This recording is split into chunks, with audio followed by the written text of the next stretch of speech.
भारत के गैर कानूनी जेर कब्जा जम्मू कश्मीर में कुल जमाती हुर्रियत कॉन्फ्रेंस ने कहा है कि भारतीय फोर्सेज कश्मीरियों की आवाज़ को दबाने के लिए एक तरफ उनका बेदरेक कत्लेआम कर रही है, जबकि दूसरी तरफ उन्होंने इलाके के कुदरती वसाइल और मईशत को तबाह बर्बाद करने का मजमूम सिलसिला भी शुरू कर रखा है। कुल जमाती हुर्रियत कॉन्फ्रेंस के तर्जुमान अब्दुल-रशीद मिन्हास ने श्रीनगर से जारी एक बयान में कहा कि भारत ने पूरे मकबूजा इलाके को मुकम्मल तौर पर एक फौजी छावनी में तब्दील कर दिया है। काबिज भारतीय फोर्सेज ने शहरों, कस्बों और देहात के अलावा जंगलाती इलाकों में कैंप और तरबीती रेंज कायम कर दिए हैं। कुल जमाती हुर्रियत कॉन्फ्रेंस ने इलाके के जंगलात में बड़े पैमाने पर आतिशज़दगी के वाक़यात पर भी शदीद तशवीश का इजहार करते हुए कहा कि भारतीय फौजियों ने श्रीनगर हारवन से शकर अचारिया रेंज, जनूबी कश्मीर में त्राल से पहलगाम और शुमाली कश्मीर में रफियाबाद और बांडीपोरा और गांदरबल के गटलबाग, शालबाग और अकल्ट के जंगलात में आग लगाई ताकि कश्मीरी मज़ाहमतकार कश्मीरी नौजवानों को आसानी से हदफ बनाया जा सके।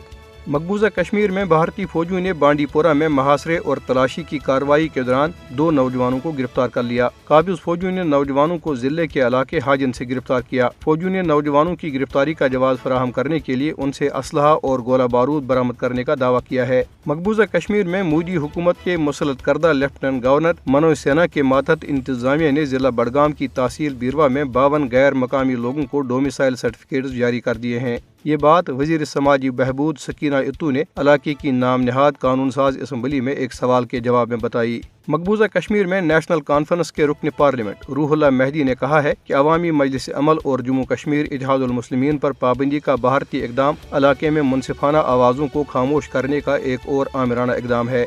सिविल सोसाइटी फोरम ने भी अब्दुल क़य्यूम वानी की सदारत में होने वाले एक इजलास में अवामी एक्शन कमेटी और इत्तेहादुल मुस्लिमीन पर पाबंदी पर गहरी तशवीश का इजहार किया है। उधर मकबूजा कश्मीर के वज़ीर आला उमर अब्दुल्ला ने ज़राया अबलाग के नुमाइंदों से गुफ्तगू करते हुए इन दोनों तंजीमों पर पाबंदी के भारतीय वज़ीर दाखिला के फैसले को इंतहाई गैर मुंतकी करार दिया। उन्होंने कहा कि भारतीय वज़ीर दाखिला ऐसे ठोस शवाहिद और सबूत पेश करने में नाकाम रही है जो इस तरह की पाबंदी के लिए ज़रूरी हैं।